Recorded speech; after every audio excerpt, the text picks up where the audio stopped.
You could even drive a 6-inch railroad spike through my head. I could learn to live with that.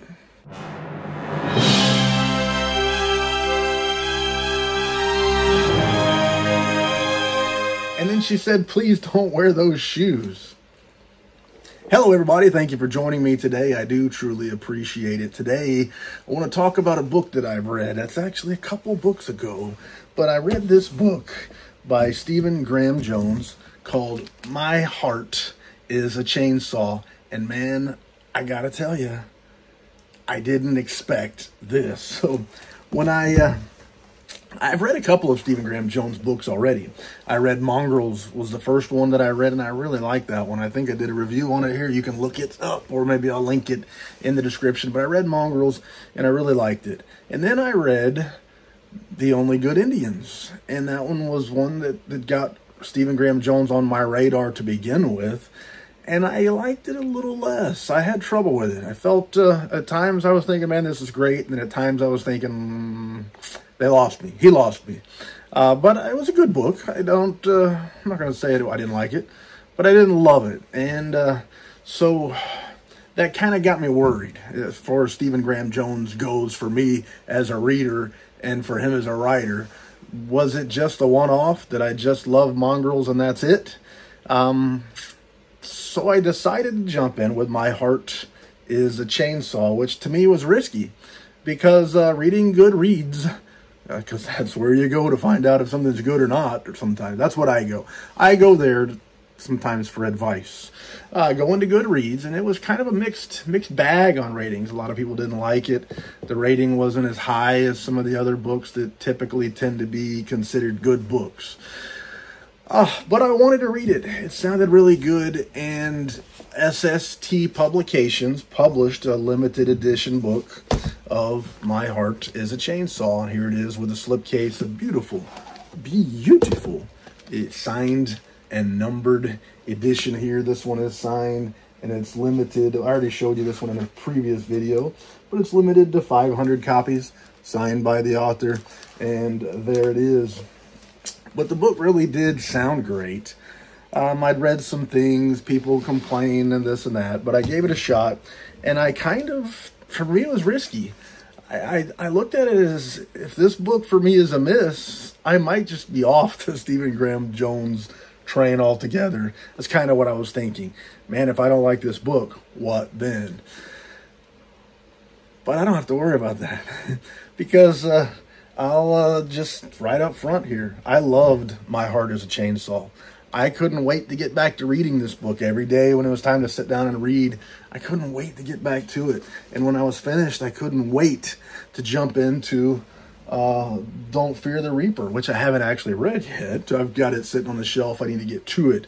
But I'm excited for that one. And so let me talk about this book, My Heart is a Chainsaw, just a little bit.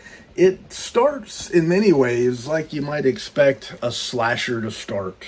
And this book is all about slashers. And I think that might have been off-putting to a few folks. I mean, slasher movies, slasher books don't typically spend the whole book or the whole movie talking about slashers. And I think that might have been off-putting to some. But as a fan, I love the slasher films. I love the slasher genre.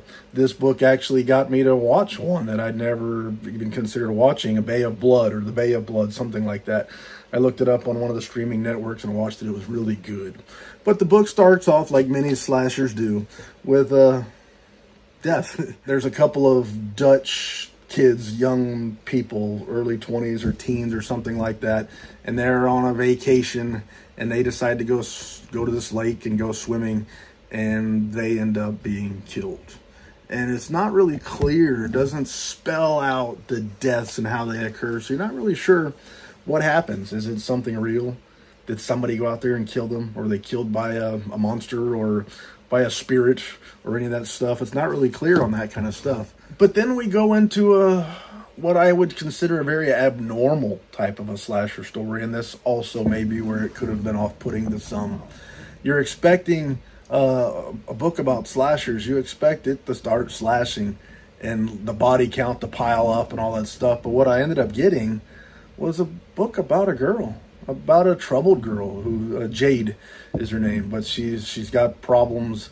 Her dad is not a good guy at all. He's a bad fellow, and as the story goes, you find out how bad he actually is. But he's a drunk and he's abusive, and his friends that are hanging around, they're also bad people. And she lives with her dad, which is even worse. She's got to sneak in and sneak out and stay away from home and find things to do and usually find ways to get in trouble. Her mom is, I guess, better, but she's not a mom. That doesn't have anything to do with her, really. No contact of any sort. Her mom's just there. She can see her, but she has no real contact with her. And so Jade's just living her own life, kind of off on her own. She doesn't fit in. Her whole world revolves around slasher films. It's slasher trivia. She watches them. That's how she copes. She studies them, and anytime she talks, that's what she talks about. And naturally, people just aren't interested. So she withdraws even further and further and further, practically intentionally doing things to push people away, whether it be her appearance or things like that, the way she acts, pranks. She seems to be pushing people away on purpose. Additionally, Jade is basically half Native American. She's got a Native American father, but a non-Native mother. So she, even in many ways, it seems like that she doesn't even have a true identity in that regard, which I think is just another thing that adds to what makes her have the trouble she does, not be able to get along, not being able to fit in and stuff like that. And at one point in the story, as Jade comes home and has a worse than normal sort of an encounter with her dad and her dad's friend, she goes off. She stumbles into some construction workers. She goes on and on and on about slasher films, kind of makes a sort of a kinship with these guys, and then she climbs into a canoe and she cuts her wrists to kill herself. And now the story kind of fast forwards for a period of time to where she's been treated, and now she's back in school, and now she's the girl that cut her wrists. So it's even worse, even more difficult for her to fit in and stuff. But she has a teacher who's about to retire, and the teacher, I don't guess he understands her, but he kind of gets her. He finds her to be intelligent and things like that, but has a soft spot for her in a way, and she's failing history, and he decides to let her make it up by writing reports. And so she writes reports about the slasher genre. Each step of the process, each installment is another explanation of things involved in the slashers. And so the book will go, you'll get a little bit of story, and you'll get one of these reports, and you get a little story and one of these reports, and they kind of tie in to help build the story as well. And I really like that stuff. At first, I think the first one or two times we went to the report, I kind of lost it, didn't lose it, but it pulled me out of the story, which I didn't like. But as it went on, I started looking forward to these things I liked. It was still her. And what I found with this story is I went in wanting to hear about a slasher, which to me, slashers are about the killers. You want the biggest, the baddest, the coolest, whatever. The killer has to be awesome. But in here, while I did want to know who the killer was, I found myself far more concerned with Jade, the character, the girl, wanting to worry. I worried about how things would turn out for her. I didn't want the slasher to kill everybody. I wanted Jade to find some peace, happiness, to find something good. I wanted the outcome to come out well for her. And which is good, because that's what the story became. This book became a story about Jade. And I liked it. I think that's what made it special to me. Another important part of this story is the folklore. This town called Proof Rock. And it's on a lake, and on the other side of a lake is another new town, or a new, like a village of very wealthy, rich, influential, powerful people that's called Terra Nova, and they're building their village over there. And the Proof Rockians, the regular old working class folks, poor people, they look across and they see them and they sort of resent them, and maybe for good reason, maybe not, I don't know, but there's this going on. And then there's folklore from the town about this girl named Stacy Graves that drowned in the lake, And there's also a story about how to get an elk across the lake in the old times, where they would plug up all its holes and fill it full of air, and it would float across the lake. But this elk sank. Somebody went trying to search for it with an iron hook and ended up grabbing Stacy Graves, who was buried under there, who was drowned under the water by her jaw, ripping her jaw almost off and stuff like that. And that plays into the story a lot. But there's folklore, and she's also blamed for the deaths at the camp there, Camp Blood, which is a place where Jade goes to get away from it all. So there's a lot of folklore there that plays into this story. But essentially, Jade, with all of her troubles, she starts to find evidence that she thinks a slasher story is beginning in Prufrock. That there's about to be a killer. He's coming. He's going to start killing people. And Jade knows that in a slasher film, you got to have the final girl character. Jade knows that she is not it, because she is not good. She's not virtuous. She has none of these characteristics that she says all the final girls will have. But just as she's starting to feel like this slasher story is about to begin in Prufrock, she stumbles into this new girl named Letha, who has all of these characteristics. That she's beautiful, she's tall, and she's good, and she's kind, she's put together, she does everything right. Studies hard, gets good grades, the perfect girl, virtuous.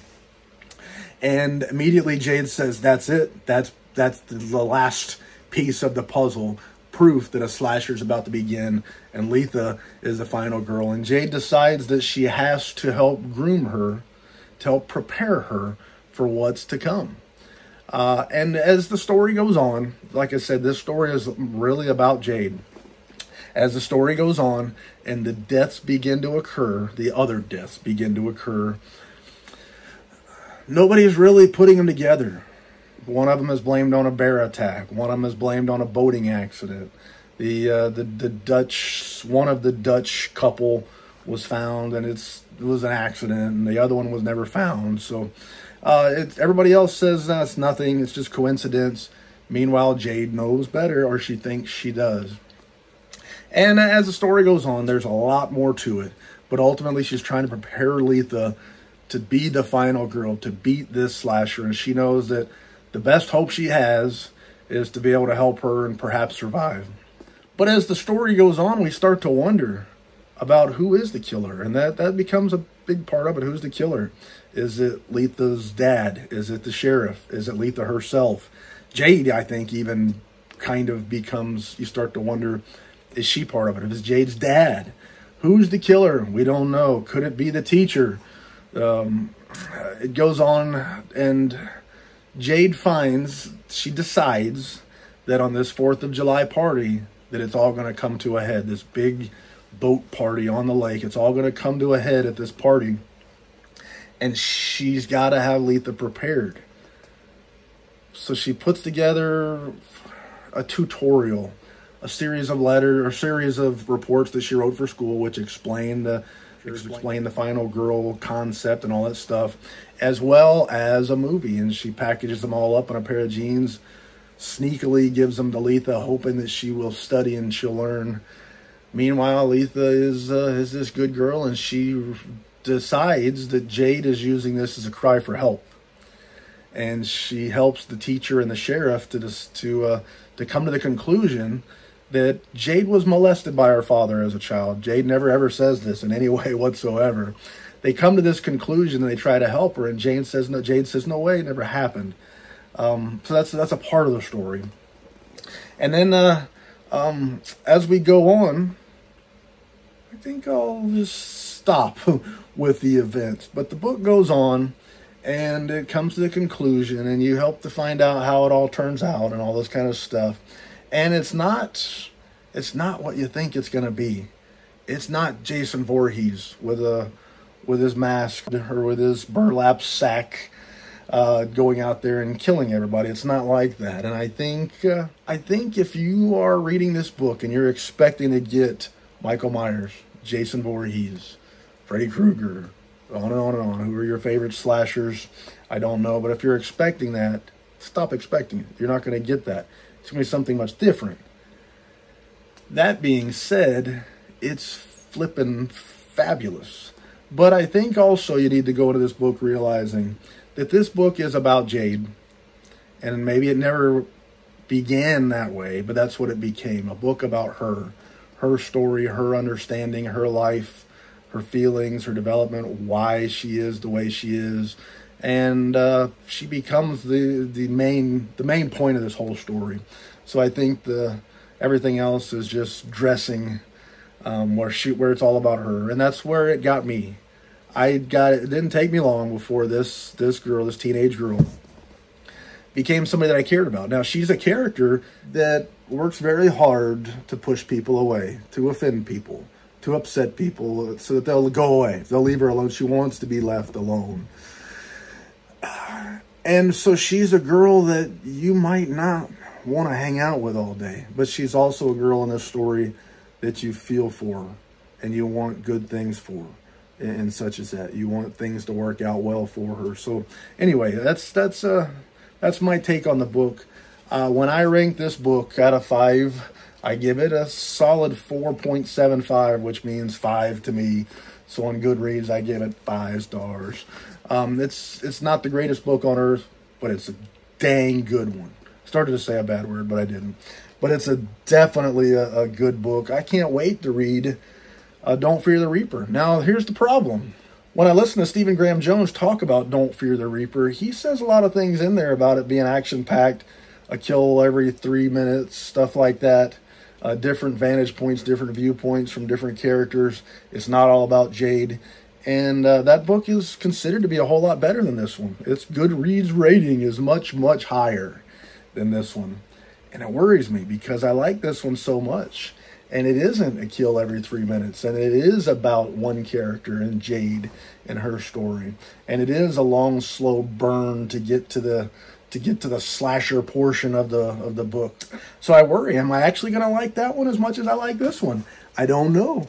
I will read it though, and I'm looking forward to it very much so. In fact, I've got it sitting on the shelf back there, just ready for me once I get through what I'm reading right now. But I give it 5 stars on Goodreads. I would say 4.75 if I broke it down to the decimals. I do strongly recommend it with caveats. It's easy to recommend books, but I don't want you to say that Tim said it was a phenomenal book and it sucked, because I liked it because I liked the character, and I liked the slow burn to find out what's really going on. Is she just, because throughout the book you come to almost until the very end, it could be anything. It could be that Jade is crazy. It could be that this person's a killer, this person's a killer, this person's a killer, this thing is a killer, it's this thing, it's that thing. It could be anything. It could be some of them. It could be none of them. So that's how it goes. But I do like this book an awful lot. And I think if you read it knowing what you're getting into, that you will too. So anyway, I've got no more lies to tell. Thank you for your time. I do truly appreciate it. And c'est la vie, baby. Doo-doo.